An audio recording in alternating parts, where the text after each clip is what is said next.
মুসা আলাইহিস সালাম আল্লাহর সাথে কথা বলেছে। মুসা আলাইহিস সালাম কি আল্লাহ বলেছে, ও আমার পয়গম্বর মুসা, তুমি অনন্ত বিলম্বে ও শীঘ্রই তুমি তুর পাহাড়ে আসো, তোমার সাথে কিছু পূজা পরামর্শ আছে, তোমার সাথে কিছু পরামর্শ আছে, তোমার সাথে আমার প্রাইভেট সাক্ষাৎ আছে, কিছু কথা বলবো, তোমাকে কিছু মাইল ফলক দিব, যে মাইল ফলক গুলো, যে সিলেবাস গুলো অনুকরণ করে তোমার জাতি, তোমার গোষ্ঠী, সম্প্রদায় আমার কথা অনুযায়ী চলবে, তুমি তুর পাহাড়ে চলে আসো। এদিকে মুসা আলাইহিস সালাম তার ভাই হারুন আলাইহিস সালামকে প্রতিনিধি বানিয়ে বলছে, হারুন রে, তুই এখানে থাক, আমি আল্লাহর সাথে একটু দেখা করে আসি, তুর পাহাড়ে যাই। নবীনা সাইয়্যিদুনা মুসা আলাইহিস সালাম তুর পাহাড়ে গেলেন। তুর পাহাড়ে গিয়ে মুসা আলাইহিস সালাম আল্লাহর সাথে কথা বলতেছেন। আল্লাহ আগে ওনাকে প্রস্তাব দিয়েছিলেন নবী মুসা রে, ওয়া ওয়া'আদনা মুসা 30 লাইলাতাও ওয়া আতমামনাহা বি'আশরিন। নবী মুসা, তুমি 30 দিন রোজা রেখে ইতিকাফ করতে হবে তুর পাহাড়ে। কি করতে হবে? 30 দিন রোজা রাখতে হবে, আবার ইতিকাফ করতে হবে তুর পাহাড়ে।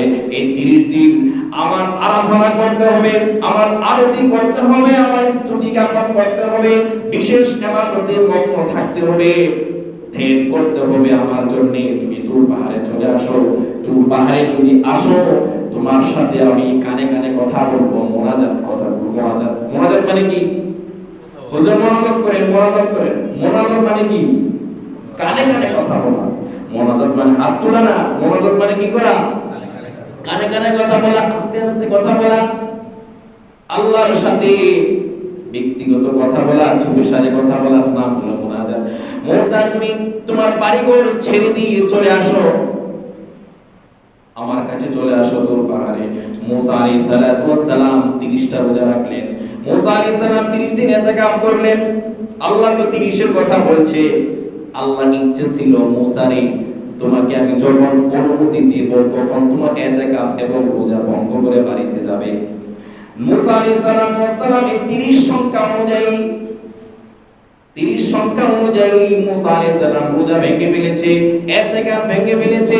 আল্লাহর কাছে পছন্দ হয় নাই, তিনি রোজা ভেঙে দিনের বেলা তিনি খাওয়া শুরু করলেন।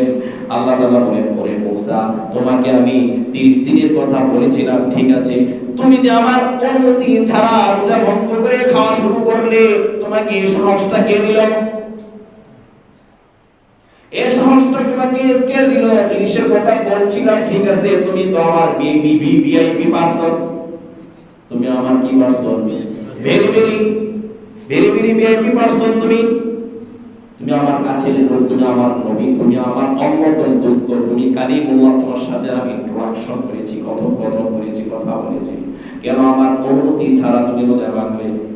জরিমানা স্বরূপ তুমি আরো 10 রোজার পাশাপাশি ইবাদত করো।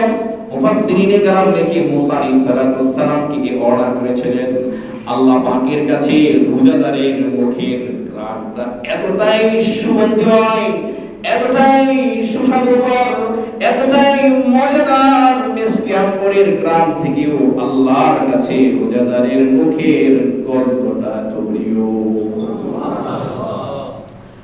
মুসা নবী যদি রোজা রাখছে, আল্লাহ মুসা নবীর সাথে কথা বলছে, এক এক করে তাওরাত কিতাবের প্রতিটি আয়াত, প্রতিটি বাক্য, প্রতিটি সূরা তাওরাত কিতাবের এক এক করে নাযিল করেছেন। আল্লাহ মুসা নবীর সাথে কথা বলছেন, মুখের গন্ধ এত ভালো লেগেছে, আল্লাহ চায় আমার পয়গম্বরের মুখের গন্ধটা আমি আরো সঙ্গী।